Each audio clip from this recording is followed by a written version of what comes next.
Bien, iglesia, busquemos en el libro de Apocalipsis, capítulo 1. Apocalipsis, capítulo 1, y vamos a tener lectura del verso 9 al 11. Dice así la palabra del Señor: Yo, Juan, vuestro hermano, y copartícipe vuestro en la tribulación, en el reino y en la paciencia de Jesucristo, estaba en la isla llamada Pasmos por causa de la palabra de Dios y el testimonio de Jesucristo. Yo estaba en el Espíritu en el día del Señor y oí detrás de mí una gran voz como de trompeta, que decía: Yo soy el Alfa y la Omega, el principio y el último.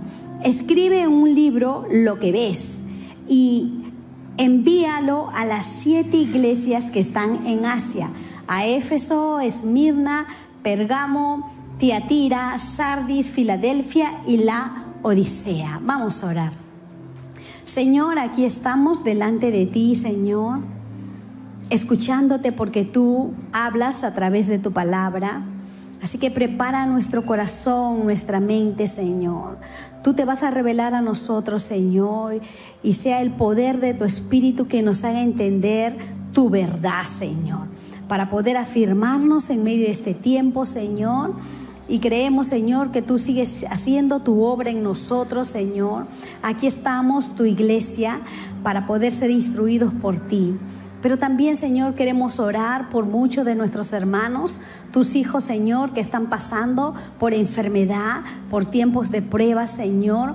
Afírmalos. Quita toda incredulidad, Señor, y que puedan crecer en fe, poniendo su esperanza y confianza en ti, Señor. Tú eres Dios de milagros. Para ti no hay nada imposible. Tú cumplirás tus planes en ellos, Señor. Pero en este tiempo, Señor, es nuestro deseo que tu mano poderosa, sanadora, pueda traer sanidad sobre sus cuerpos, sobre su mente, sobre su corazón, Señor. Y ellos puedan estar, Señor, quietos esperando tu perfecta voluntad.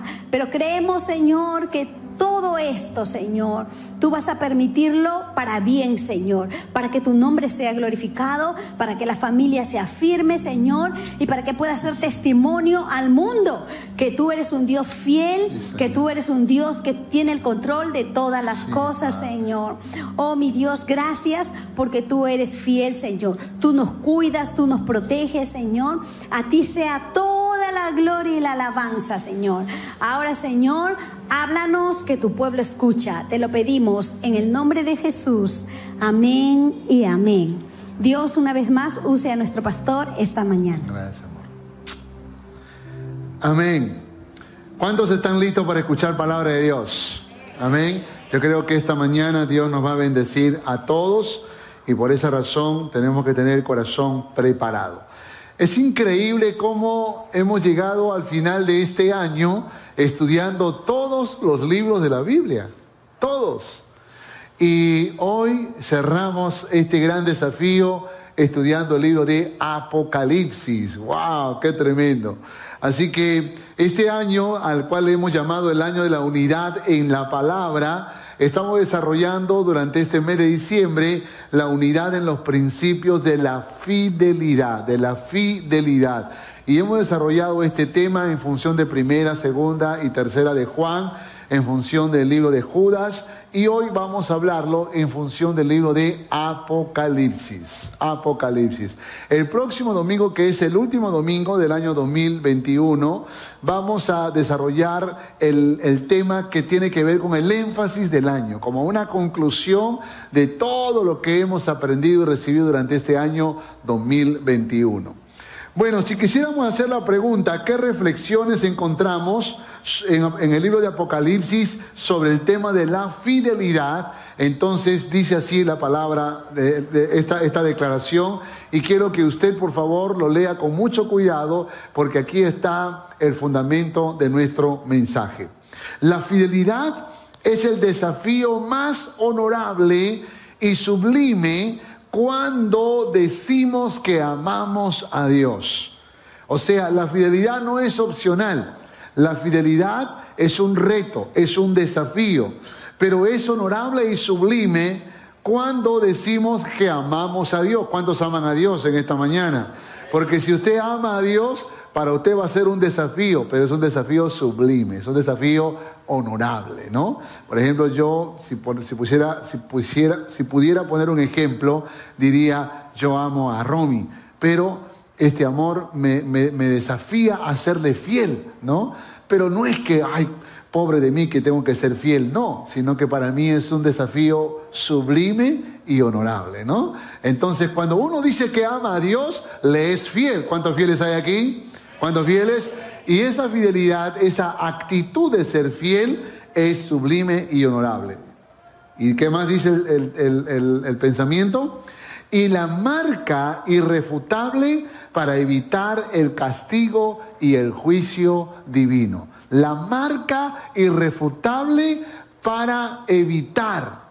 ¿Para qué dice el texto? Para evitar. Evitar. ¿Qué evitar? El castigo y el juicio divino. Y esto es muy importante que lo entendamos, porque cuando estudiemos el libro, vamos a darnos cuenta de que solamente si somos fieles, vamos a evitar el castigo. Solo si somos fieles. Y piense por favor en lo que le estoy diciendo, porque esta declaración tiene mucha de verdad. El día de hoy podría hacer un estudio de todo el libro de Apocalipsis, pero el tiempo no me da. Así que voy a intentar, y digo intentar porque tengo 3 puntos y el culto anterior solo pude hacer 1. Tengo 3 puntos y voy a tratar de hacerlo de alguna forma, pero si no, el primer punto será más que suficiente. Voy a hablarles sobre la tribulación. Ese periodo de 7 años que se divide en 2 tiempos, tribulación y gran tribulación, pero les voy a hablar de toda esta etapa, de todo este periodo que se conoce como la tribulación. Para que tengan una idea, la tribulación será un medio por el cual Dios juzgará la incredulidad y la maldad de los habitantes del mundo, ¿no? Esto aparece desde el capítulo 4 de Apocalipsis hasta el capítulo 18. Los primeros capítulos habla acerca de los mensajes a las 7 iglesias, y después del 18 ya habla del reino milenial, la batalla de Armagedón, el reino milenial, la batalla de Gog y Magog, y finalmente cielos nuevos y tierra nueva. Pero la tribulación abarca varios capítulos que va desde el 4 hasta el 18. Tribulación significa apertura, opresión, pero también significa aflicción o gran aflicción, gran sufrimiento. También se conoce como la semana 70 de Daniel. Si ustedes son estudiosos de los últimos tiempos, sabrán que Daniel, en su libro de Daniel, escribió acerca de las 70 semanas, que era como una historia escatológica de lo que va a acontecer para el pueblo de Israel. Están registradas las primeras 69 semanas, se interpretaba semanas de años, es decir, una gran cantidad de años en donde se registra el retorno de la nación de Israel a su tierra, cuando el rey Ciro los hizo regresar a la tierra de sus ancestros, y todo lo que implicó los detalles de esas 69 semanas. Pero se queda como en el aire una semana, la semana 70, que es la semana que se conoce como la semana apocalíptica, la semana de la manifestación del inicuo, del anticristo, y aunque Daniel lo profetiza, no hay cumplimiento de esa semana, una semana de años. Entonces el libro de Apocalipsis habla de esa semana de años, habla de esos 7 años que van a ser los años de sufrimiento, de tribulación, y que se conoce, como dije, también como la semana 70 de Daniel. Déjenme rápidamente mostrarles un cuadro, una figura que resume lo que les voy a enseñar. Nosotros estamos viviendo todavía en este tiempo previo al arrebatamiento, pero la Biblia nos dice que llegará el día en que la iglesia será arrebatada. Y cuando la iglesia sea arrebatada, entonces se iniciará el gobierno del anticristo. Escuche esto, por favor. No se vaya a confundir y crea que ya hoy está gobernando el anticristo. El anticristo empezará su gobierno posterior al rapto de la iglesia. La gran mayoría de estudiosos y teólogos bíblicos coinciden en que así es como serán los acontecimientos. En esos 7 años de gobierno del anticristo habrán 3 años y medio de tribulación y 3 años y medio de gran tribulación. Estará el anticristo gobernando todos estos 7 años, pero a la mitad de su gobierno aparecerá la bestia o el falso profeta o el dragón de 7 cabezas, como lo hemos leído en Apocalipsis. Y finalmente esta bestia, que obviamente será bestia, pero también con imagen de hombre al mismo tiempo, será como el primer ministro que acompañará al anticristo en este gobierno. Y juntamente con Satanás serán la Trinidad diabólica. Y ellos van a gobernar en la época de la tribulación. Esa es la época de la bestia o el falso profeta, en la que todos aquellos que quieren comprar y vender serán sellados con la marca del anticristo. Pero terminados los 3 años y medio, acontecerán los 7 sellos, acontecerán las 7 trompetas y las 7 copas, que son los juicios de Dios. Pero al final de todo esto, dice la Biblia que Cristo vendrá a la tierra, no como hombre, sino como Rey de Reyes y Señor de Señores. Y en una gran batalla que se conoce como la batalla de Armagedón, pisará al diablo y a sus demonios y a la bestia y al anticristo, y se declarará más que vencedor, porque ese es el león de Judá, el vencedor, el que no conoce la derrota. ¿Cuántos dicen amén? Gloria al nombre de nuestro Señor. Y después de esa gran victoria, entonces empezará un gobierno de 1000 años, donde gobernará juntamente con nosotros los cristianos. Bueno, dicho todo esto, necesito centrarme en el periodo del arrebatamiento. Ahora, tengo que decir algo más. No solo sé que seremos arrebatados, sino que tengo que poner un texto que no está en Apocalipsis, que se aclara en Apocalipsis, pero quiero que usted entienda esta declaración que me parece poderosa. Según de Tesalonicenses capítulo 2 versos 7 al 10. Léalo con mucho cuidado, por favor, porque hay muchos versículos como este que nos da claridad de los acontecimientos.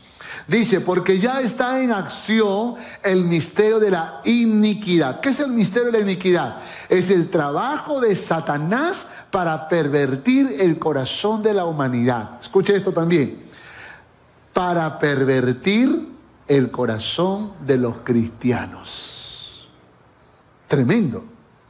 O sea, el misterio de iniquidad no solo es el trabajo de Satanás para inspirar, para influenciar y para pervertir el corazón del mundo, sino de los cristianos. ¿Te has encontrado con cristianos que adulteran, que fornican, que se emborrachan, que se drogan, que hablan malas palabras? ¿Te has encontrado con cristianos que celebran cosas paganas? Hoy en Navidad a veces se meten el paganismo a su casa. ¿Te has encontrado con cristianos que no tienen una vida íntegra, una vida pura, una vida santa? ¿Te has encontrado con cristianos que andan odiando, hablando mal de la gente, peleando con todo el mundo? Cristianos que no diezman, que no ofrendan, que no honran a Jehová, que no congregan, que no predican la palabra. Cristianos que han pervertido su conducta cristiana, y eso es el misterio de la iniquidad, porque es el trabajo de Satanás para pervertir el corazón de los cristianos. Entonces, el misterio de la iniquidad está activado, dice el autor. Dice, ya está en acción. Solo que hay quien al presente lo detiene. Note esto, ¿ah? Dice que alguien lo detiene hasta que él a su vez sea quitado de en medio. O sea, parece que hay algo o alguien que está deteniendo el misterio de la iniquidad, el trabajo de Satanás. Alguien lo está deteniendo. Pregunta, ¿quién es ese alguien? La mayoría de los teólogos interpretan que es el Espíritu Santo y la iglesia. El Espíritu Santo y la iglesia. En esa unión maravillosa, nosotros somos la sal de este mundo, que evitamos la putrefacción de este mundo. Somos como los que andan corrigiendo en la calle, ¿sí o no? Los que andan inspirando, los que andan diciendo, no, usted no puede estar divorciándose, usted no puede estar fornicando, usted no puede estar mintiendo, eso no está bien, vamos a amar a Dios. La iglesia de Jesucristo, con su forma de vivir, está impidiendo el desarrollo total del misterio de la iniquidad. Pero dice la historia bíblica, la Biblia dice que un día será quitado. Y ese es el arrebatamiento. Será quitado, siga leyendo. Dice, y entonces se manifestará aquel inicuo, el anticristo, a quien el Señor en el día del Armagedón matará con el espíritu de su boca y destruirá con el resplandor de su venida. Aleluya. Inicuo, Satanás, el anticristo, cuyo advenimiento es por obra de Satanás, con gran poder y señales y prodigios mentirosos, que aún a los escogidos engañará. Dice verso 10, y con todo engaño de iniquidad para los que se pierden, por cuanto no recibieron el amor de la verdad para ser salvos. En otras palabras, es un juicio, Dios lo va a permitir como un juicio para aquellos que han rechazado a Cristo Jesús. Ahora, otro texto más para centrarnos en Apocalipsis. 1 Tesalonicenses capítulo 4, verso 17. Habla acerca de la resurrección de los que van a morir, los que han muerto en Cristo Jesús. Después que resucitan ellos, dice, luego nosotros, los que vivimos, los que hayamos quedado, seremos, ¿qué dice la palabra? Arrebatados juntamente con ellos en las nubes para recibir al Señor en el aire, y así estaremos siempre con el Señor. Escuche que cuando se habla de la segunda venida de Cristo, se habla de una venida en secreto y de una venida visible, una venida invisible y una venida visible. La venida invisible es cuando Jesús llega en los aires y toma a los muertos en Cristo, y a todos los que están en Cristo, sus cuerpos serán transformados, serán glorificados y estaremos con el Señor, con Él, y luego vendrá el gobierno del anticristo. Seremos quitados para que el inicuo pueda gobernar por 7 años. Pero por favor, lea con mucho cuidado lo que puse ahí abajo. Usted no se va porque es un cristiano. No se va por eso. Usted solo se va si usted nació de nuevo, si usted vive en santidad y si usted vela y ora. Si usted lee la Biblia con mucho cuidado, usted se va a dar cuenta que no nos vamos por ser cristianos. ¡Ey, escucha! No nos vamos por ser cristianos. Ay, pero ¿cómo? Entonces no estaba segura la salvación. Sí, pero vas a tener que pasar por sufrimiento si eres carnalote.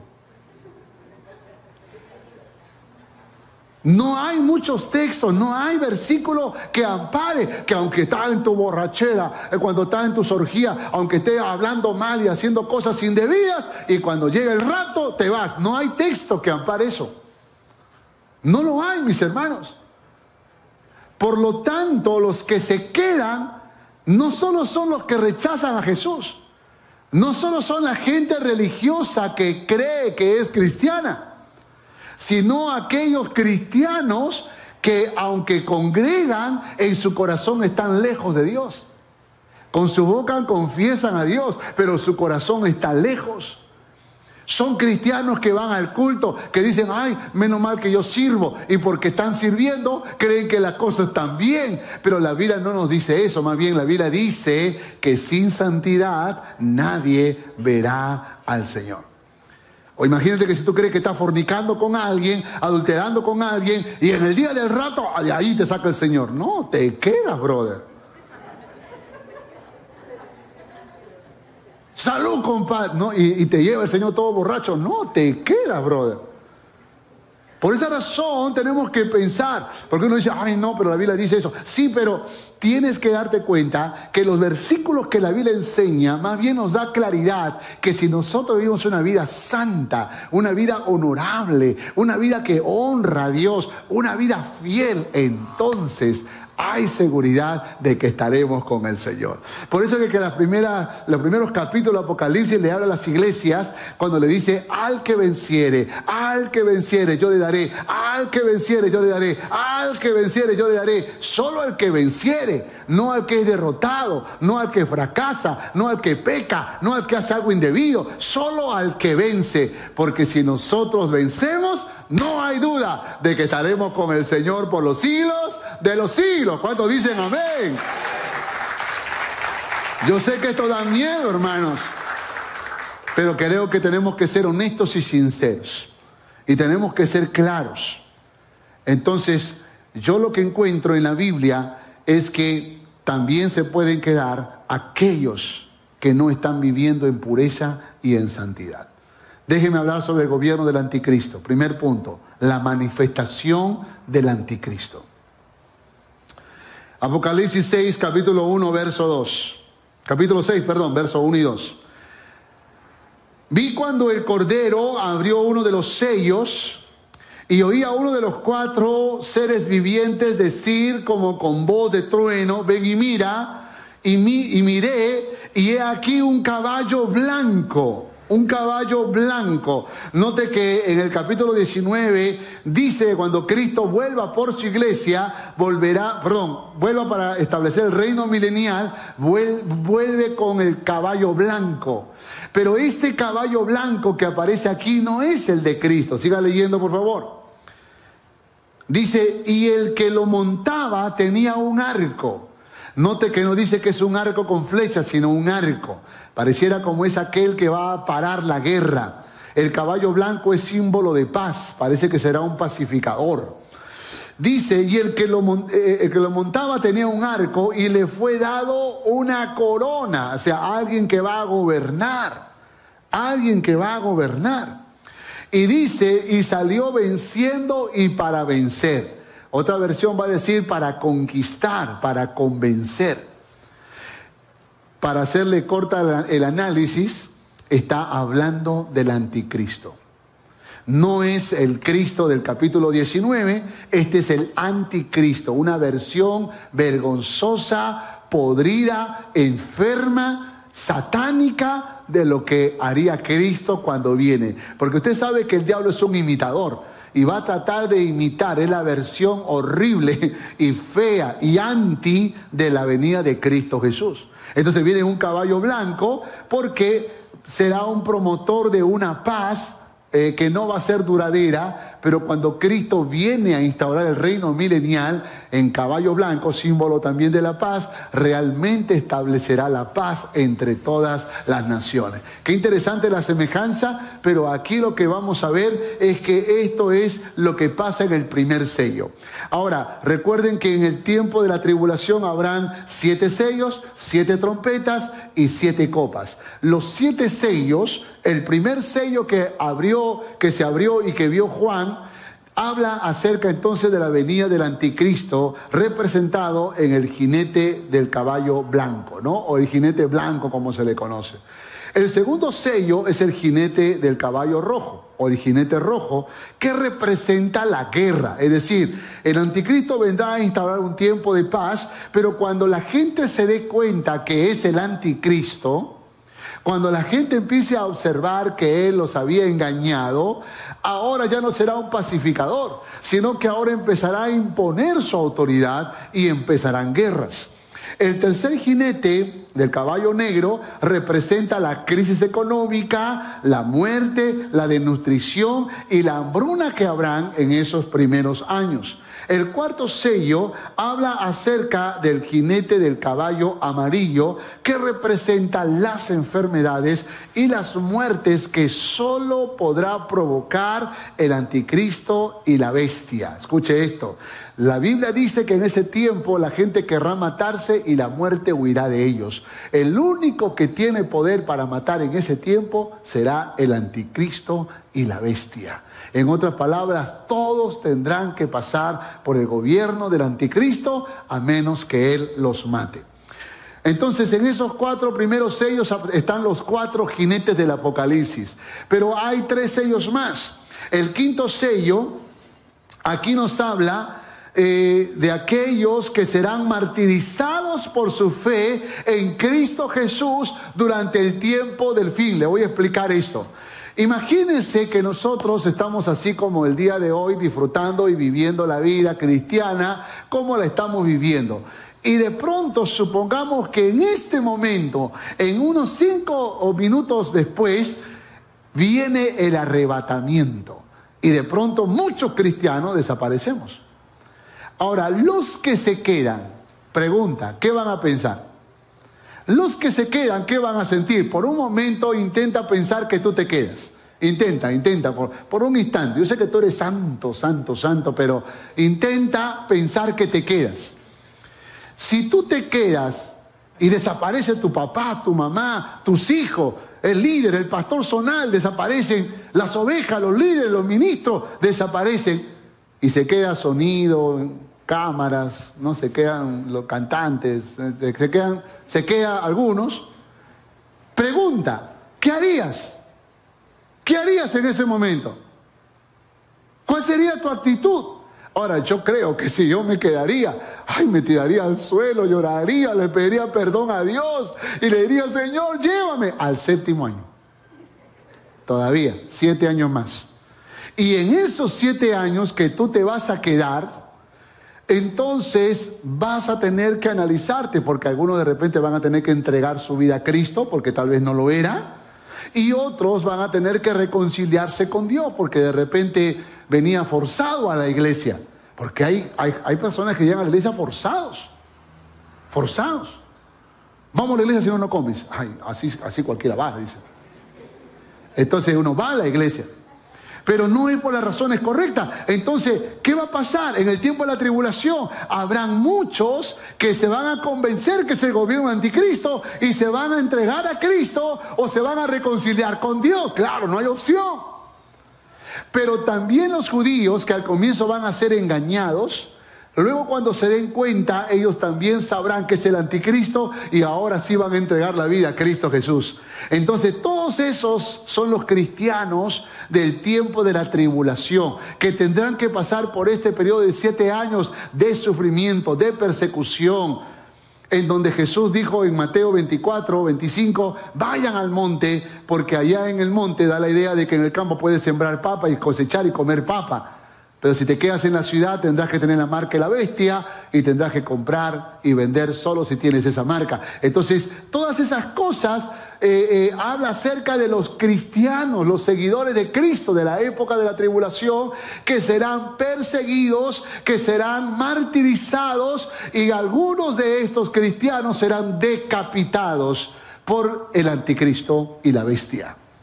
Entonces el 5.º sello habla de eso que Juan está viendo. El 6.º sello aquí nos habla de un poderoso terremoto causando una crisis masiva y una terrible devastación. Y el 7.º sello habla de 7 juicios peores que los anteriores, que tiene que ver con las 7 trompetas que también se habla en Apocalipsis capítulo 8. Déjenme darle algunas características del anticristo, por favor, algunas características. Primero, será un líder tan extraordinario que judíos creerán que es el Mesías. Por lo tanto, esto se interpreta que va a tener raíces judías. De hecho, para que sea reconocido como el Mesías, no puede ser un peruano, pues, ¿no? Ni un puertorriqueño, no puede ser un americano, tiene que ser un israelí, tiene que ser alguien de raíces judías, de raíces hebreas, alguien que pertenece al país de Israel. No que necesariamente viva allí, puede que esté en Europa o en alguna parte del mundo, pero tendrá raíces judías. Entonces, este será un líder tan extraordinario, tan convincente, que una de las cosas que va a lograr este anticristo es la paz entre los dos pueblos que andan en constantes guerras por muchos siglos. ¿Quiénes son? El pueblo de Israel y el mundo de los árabes. Ustedes saben que en ese pequeño territorio de Israel, que es casi como el departamento de Ica, habitan 8 millones de israelíes, rodeados por 200 millones de árabes, que muchas veces han intentado sacarlos de esas tierras para poder tomar posesión, porque justo Israel está en el lugar, o sea, en el centro de Israel, que es Jerusalén, está la piedra donde Abraham iba a sacrificar a su hijo Isaac, y es ahí donde los judíos construyeron el templo. Pero luego, después que fueron dispersos, los árabes tomaron esas tierras y allí construyeron la mezquita de Omar, la mezquita musulmán, la más grande en el mundo entero. Los judíos no pueden construir su templo porque justo está en el mismo lugar donde está la mezquita musulmana.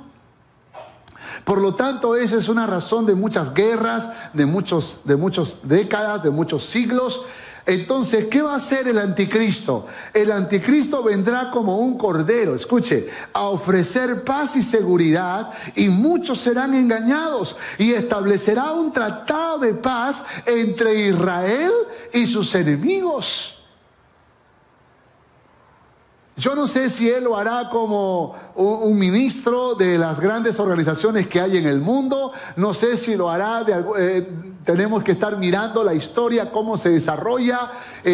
Algunos por ahí dicen que tal vez podría ser de esas organizaciones como la ONU, por ejemplo, el representante de la ONU. Quizás logre esto, alguien que representa muchas naciones. Pero lo cierto es que este anticristo tendrá esa marca, esa habilidad, esa destreza de poder provocar la paz. Será una paz temporal, pero será una paz histórica y sin igual. Gobernará al mundo política, económica y religiosamente. Escuche esto, por favor. Para eso el mundo tiene que prepararse para el gobierno del anticristo, y tenemos que unir a las naciones. De hecho, que hay organizaciones que se abocan a eso, a unir a las naciones políticamente. Hoy existen leyes internacionales, hoy existen organismos a los cuales uno puede apelar internacionalmente, que son leyes como que sirven para muchas naciones. Y todo esto es antesala. También la economía se está uniendo. De hecho, que este gran tema de la globalización, que empezó hace un poco menos de 2 décadas, lo que está haciendo es uniendo al mundo económica, financieramente. Pero también nos uniremos religiosamente. Y ustedes saben que siempre hubo un desafío de unir a las religiones más grandes, que son el islamismo, el cristianismo y el judaísmo. Las 3 religiones más grandes han pretendido muchos líderes en el mundo unirlas, y nunca se ha podido lograr hasta el día de hoy. Sin embargo, es uno de los grandes desafíos del anticristo. Otra, hablará grandes blasfemias contra Dios. Cuando ya se dé a conocer, hablará en contra de Dios, en contra de Cristo Jesús. Se exaltará a sí mismo en el templo judío, haciéndose pasar por Dios. Ya para ese tiempo se habrá logrado construir el templo judío. Mire que ese tratado de paz va a incluir que los judíos puedan construir su templo. ¿Cómo será eso? ¿Cómo será eso? Es impresionante. Yo estuve en Israel y la guía de turística nos decía de que ya tienen todos los elementos del templo preparados. Es más, ellos tienen un proyecto, porque si ustedes conocen algo de la historia, sabrán que la tierra de Israel tiene como ciudades debajo de la ciudad. O sea, son escombros, ¿no? Que sobre esos escombros han construido la ciudad. Entonces, la nueva ciudad está encima de varios escombros. Entonces, han limpiado, yo entré a ese subterráneo, han limpiado unos escombros, un subterráneo que es 2 veces más alto que esto, tal vez, uno más, y allí están pensando construir el templo judío. O sea, hay proyectos, las cosas están muy cerca. No es que las cosas están lejos, están difíciles, están muy cerca, y eso es lo que está aconteciendo. Pues el anticristo hará que se construya el templo, y por supuesto, él se hará pasar por Dios. Vendrá a hacer la obra de Satanás con gran poder de señales y prodigios. Hará manifestaciones poderosas que sorprenderá al mundo entero. Pero los judíos que se conviertan a Cristo, muchos de ellos serán matados, y matará a la tercera parte de la población judía. Encabezará una rebelión contra Jesucristo al final de los 7 años, y reunirá los ejércitos del mundo para librar una batalla contra el Señor y sus ejércitos celestiales. Pero como lo hemos leído en Tesalonicenses, solamente con el poder de su palabra y con la gloria de su presencia destruirá a Satanás, al anticristo y a la bestia y a todo el ejército que se levante contra el Rey de Reyes y Señor de Señores, cuyo nombre es el vencedor, el victorioso, el que no conoce la derrota. ¿Cuántos dicen amén a esto? Esto es tremendo, ¿eh? Esto a mí me sorprende. No sé si a usted lo sorprende, pero a mí me sorprende. Escuche por favor esto. Hágale clic por favor. Si usted mira lo que hoy está pasando, no es otra cosa que la antesala de lo que sería el gobierno del anticristo. Hoy en día, organismos como la ONU, la Organización de las Naciones Unidas, o la OEA, la Organización de Estados Americanos, o la OMS, la Organización Mundial de la Salud, o el Fondo Monetario Internacional y otras organizaciones más, agrupan naciones en el mundo entero. La ONU es la organización que más naciones junta en el mundo entero. Y sabrán que la filosofía que la ONU promueve no es una filosofía para nada cristiana, ¿eh? Para nada, en lo absoluto.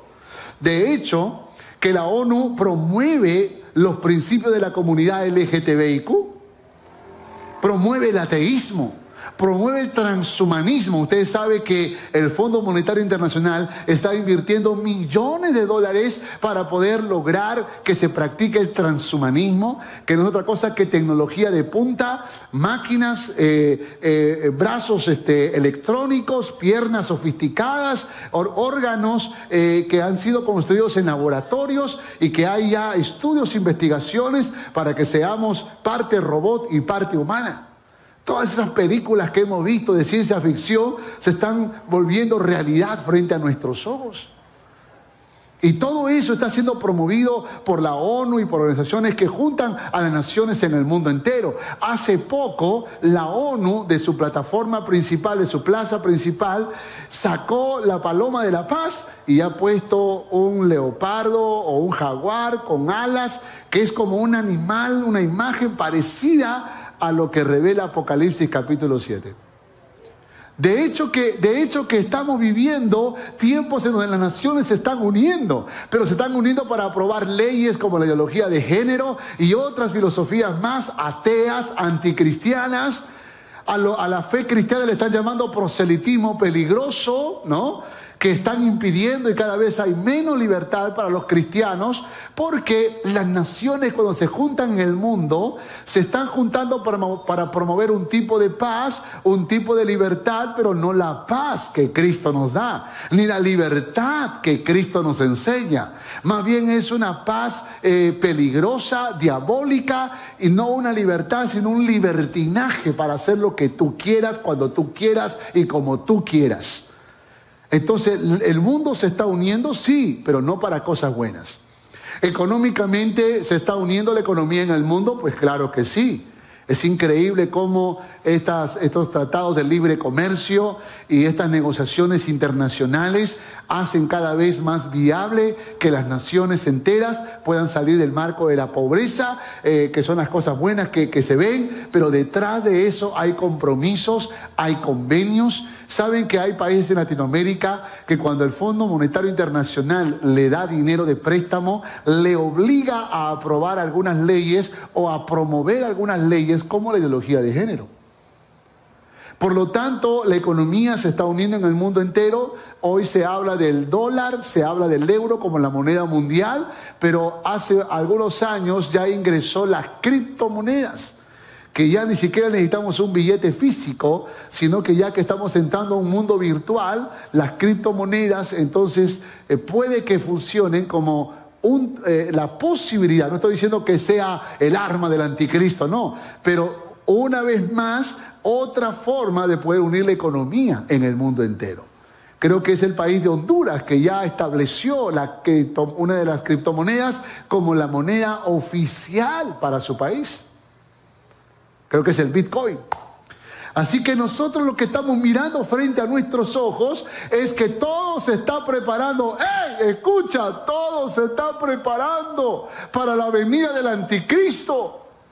No sé si eso te da sueño o tal vez te da miedo, pero cuando yo estaba investigando hace muchos años y ahora que nuevamente volví a leer, estaba pensando en que realmente vivimos en la antesala. Pero le voy a decir algo más.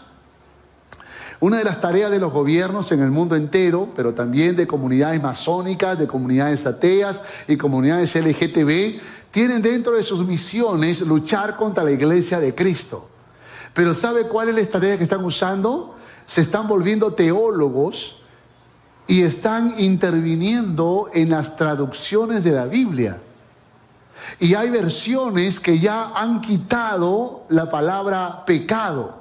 Han quitado el homosexualismo que Dios condena, el lesbianismo que Dios condena. Hay Biblias que ya no hablan de la virginidad de María.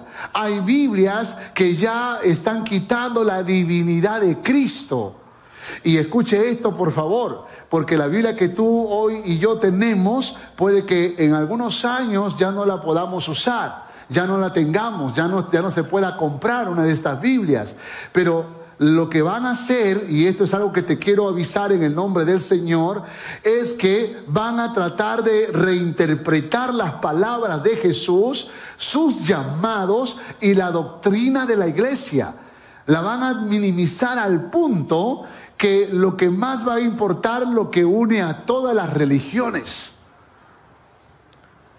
Y van a desactivar la evangelización, la gran comisión la van a quitar, interpretándola como proselitismo. Y como la idea es que no seamos proselitistas, que no salgamos a la calle y tratemos de convencer a la gente que vengan a Cristo, entonces se va a quitar de las Biblias la gran comisión para solamente quedarnos con lo más relevante, que es lo que une a todas las religiones en el mundo. Esto le va a sorprender más.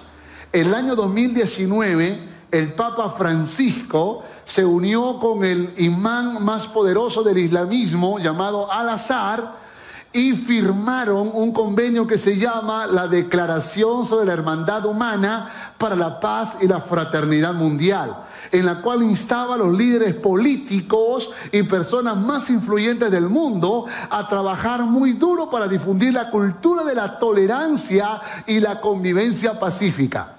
Y como símbolo de ese sincretismo y de ese ecumenismo apocalíptico, el próximo año terminan de construir en la capital del país de Emiratos Árabes lo que se conoce como la casa de la familia abrámica, que son 3 templos que van a presentarse juntos: un templo judío, un templo musulmán y un templo cristiano. Y será el símbolo de la tolerancia y de la unidad de las religiones en el mundo. Y esto se terminará de construir y se va a inaugurar el próximo año 2022. Dígame si no estamos a las puertas del fin. Dígame si el mundo no se está uniendo políticamente, económicamente y religiosamente. Dígame si no estamos siendo los protagonistas de un movimiento grandioso, glorioso, porque también puede que nosotros seamos la generación que vea al Señor venir con poder y gloria y ser arrebatados para vivir con Él por los siglos de los siglos. No está en mi diapositiva, pero Apocalipsis capítulo 12, verso 6 dice esto: y la mujer huyó al desierto, donde tenía lugar preparado por Dios, porque allí la sustentan, preparado por Dios, que eran los montes, los lugares alejados de la ciudad, para que allí la sustenten por 1260 días. 1260 días, si usted lo divide entre 30 días por mes, le va a arrojar 42 meses, que son exactamente 3 años y medio. Así que está hablando de los 3 años y medio de tribulación, y a mitad de este periodo de la tribulación completa, empezará entonces el anticristo a imponerse con poder, a imponerse con violencia, y ahí es donde los escogidos sufrirán mucho más mortandad y persecución. Ahora, Mateo capítulo 24 habla acerca de eso.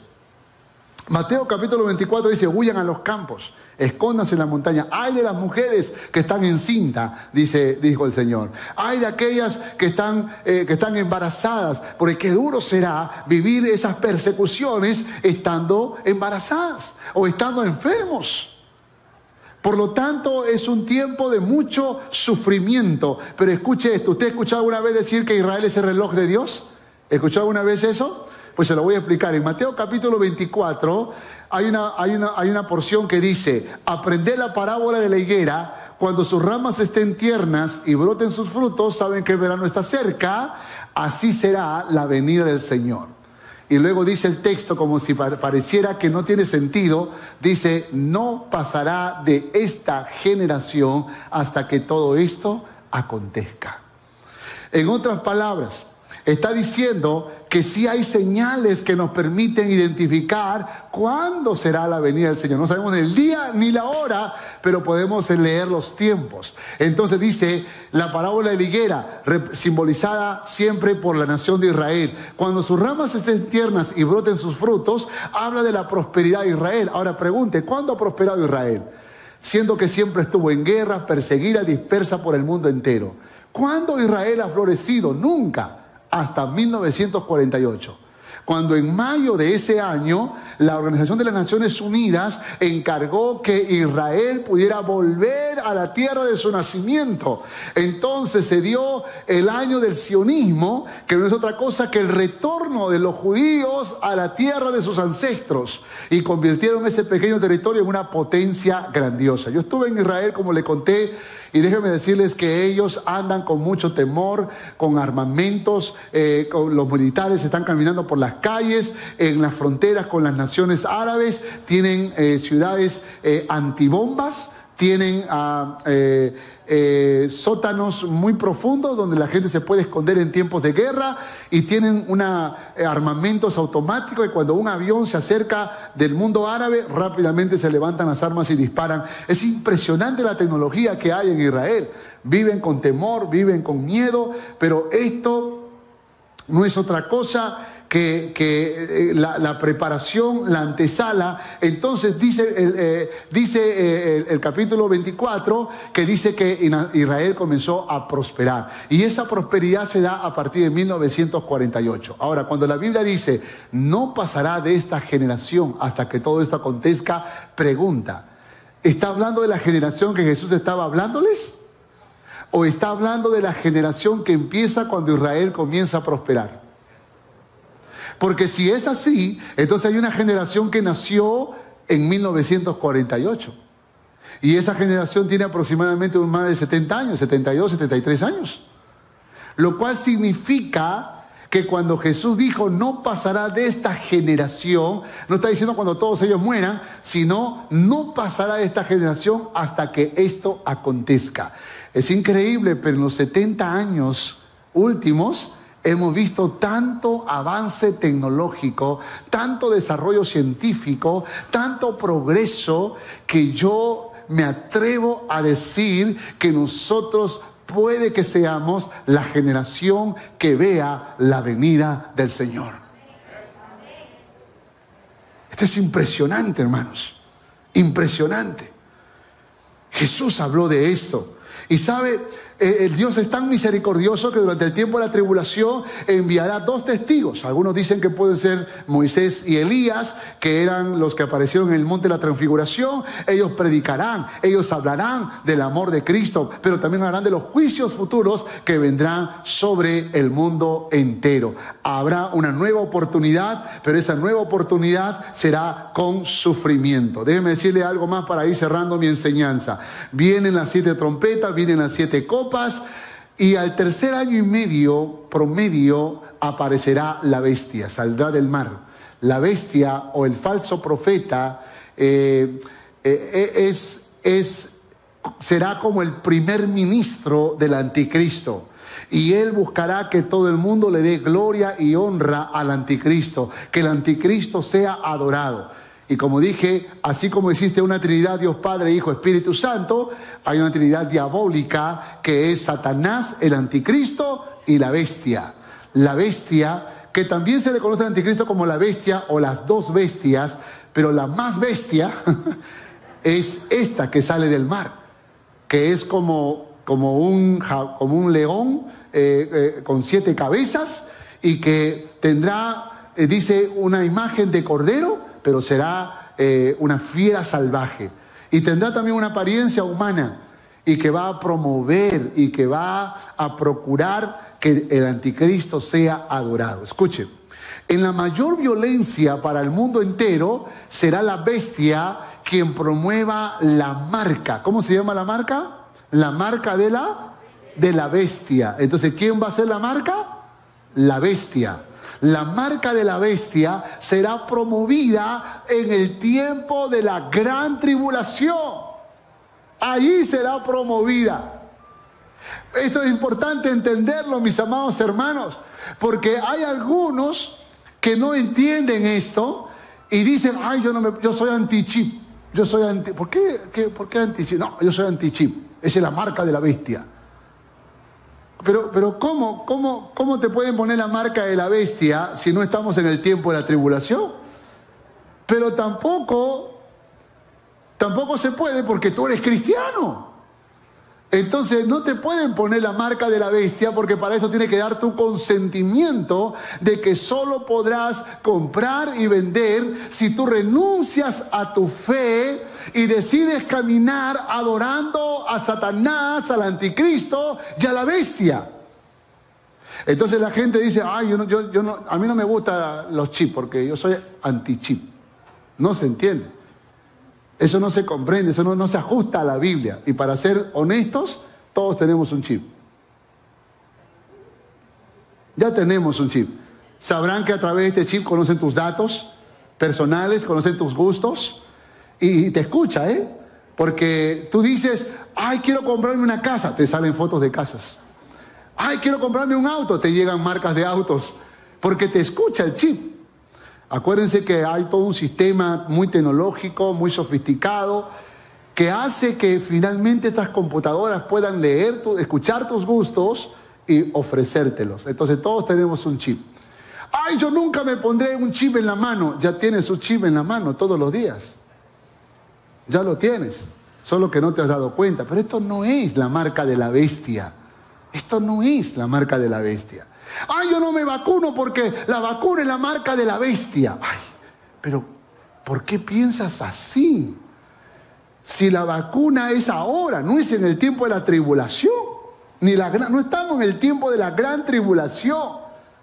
No que ahí me van a poner el chip. Pero ¿de qué chip estás hablando si no estamos en el tiempo de la gran tribulación?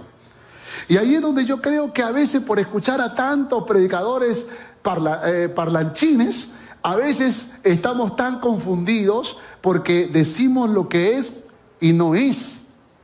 Y así estamos viviendo de forma confundida. Yo quiero decirles que definitivamente en los últimos tiempos sí la ciencia aumentará. Y en las últimas 2 décadas hemos visto un avance tecnológico impresionante. Hoy se habla de realidad virtual, creación de robots que parecen humanos, de hacer turismo a la luna, de poblar el planeta Marte, del transhumanismo. Todo eso está muy cerca, va a acontecer. Y cada vez más cerca de un mundo virtual conectado a la realidad.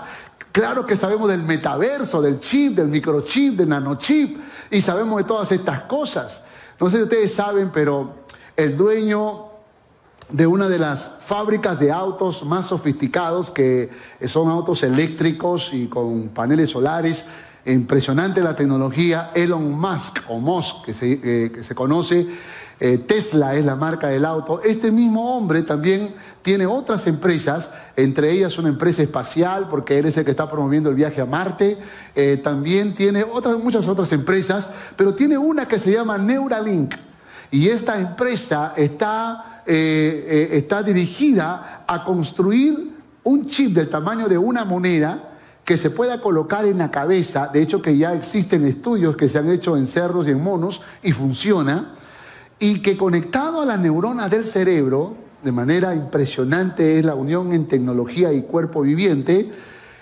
Tú podrías con tus pensamientos dar órdenes a una máquina, a una computadora, a tu celular o a todas las tecnologías que puede existir a tu alrededor, con la cual puedes estar conectado vía Wi-Fi, para que te obedezcan. Y esto que parece ciencia ficción, esto que parece tan futurista, ya se está practicando hoy en día. Ya existen estudios de hace 15 años, pero hoy la ciencia ha aumentado al punto de que todo se ha sofisticado. Esto me hace pensar que definitivamente la marca de la bestia puede que sea un chip que te permitirá tener acceso para comprar y vender. Pero recuerda esto, para eso no es que te engañaron y ya tienes el chip. Tienes que renunciar a tu fe cristiana. Tienes que rechazar la palabra de Dios y decidir por propia voluntad adorar a Satanás, a la bestia y al anticristo. Y de esa manera entonces tú estarás renunciando a tu fe. Y escuche una cosa más. Te he escuchado que la salvación se pierde, ¿verdad? En el tiempo de la gran tribulación la salvación se pierde. Solo el que persevera hasta el fin será salvo. Por esa razón tenemos que disfrutar de la era de la gracia. Pero si en este tiempo tú vives carnal, carnalito, carnalote, vas a sufrir en el tiempo de la gran tribulación. Quiero cerrar diciendo que todo esto que parece trágico y terrible culminará con el advenimiento de Cristo Jesús y de todos aquellos que fueron arrebatados antes de la gran tribulación. Y estos somos los cristianos. Vendremos para gobernar 1000 años y Cristo con poder y gloria los vencerá. Pero ¿qué pasará con todos esos cristianos de la tribulación? Quiero que lea conmigo, por favor. Vaya a la conclusión, por favor. Apocalipsis capítulo 7, verso 9. Dice la palabra: después de esto miré, y he aquí una gran multitud, la cual nadie podía contar, de todas las naciones y tribus y pueblos y lenguas, que estaban delante del trono y en la presencia del Cordero, vestidos de ropas blancas y con palmas en las manos, y clamaban a gran voz diciendo: la salvación pertenece a nuestro Dios, que está sentado en el trono, y al Cordero. Y todos los ángeles estaban en pie alrededor del trono y de los ancianos y de los 4 seres vivientes, y se postraron sobre sus rostros delante del trono y adoraron a Dios diciendo: amén. La bendición, la gloria, la sabiduría y la acción de gracias, la honra, el poder y la fortaleza sean a nuestro Dios por los siglos de los siglos. Amén. Oiga, tiene que emocionarse más, tiene que emocionarse más. Escúcheme. Cuando el Señor Jesús venga con poder y gloria, con sus santos, y establezca su reino después de haber vencido en la batalla de Armagedón, los cristianos de la tribulación, todos esos cristianos que por 7 años sufrieron, todos esos cristianos que la pasaron muy mal, que de repente estaban flacos y enfermos por el hambre, esos cristianos que lucharon, esos cristianos que estaban heridos pero que no murieron, y esos cristianos que fueron decapitados y resucitarán, todos ellos en un abrir y cerrar de ojos estarán con vestiduras blancas y tendrán palmas en sus manos. Habrá como un milagro de transformación en ellos, y cuando miren al Señor venir con poder y gloria, cuando miren al Señor vencer a Satanás, al anticristo y a la bestia, cuando miren lanzar al anticristo y a la bestia al lago de fuego y azufre, cuando miren encadenar a Satanás por 1000 años en una prisión oscura, ellos entonces levantarán sus palmas y olvidarán los años de sufrimiento, olvidarán los años de dolor, los años en que habían rechazado a Dios, los años en que vivieron carnalmente, los años en que no entendieron que estos acontecimientos sucederían, y alabarán al Señor con toda su alma y con todo su corazón, y declararán estas palabras que también lo harán los que vienen con Cristo Jesús a gobernar en el reino milenial. Y siendo que esas personas somos nosotros, ¿qué tal si practicamos? Póngase de pie, por favor. Póngase de pie. Y ahí está la declaración que vamos a hacer. Piense por un instante. El Señor Jesús viene con poder y gloria, en caballo blanco, como el Rey de Reyes y Señor de Señores. Viene para vencer a Satanás, y viste que lo venció. Viste que lanzó al infierno a la bestia y al anticristo.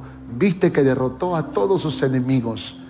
Y viste su gloria y su poder. Levanta tus manos, como si estuvieras levantando palmas. Y vas a leer conmigo a la voz de 3. Y lo vas a decir fuerte, como si este fuera el momento. A la voz de 3. 1, 2 y 3. La bendición y la gloria y la sabiduría y la acción de gracias y la honra y el poder y la fortaleza sea a nuestro Dios por los siglos de los siglos. Amén.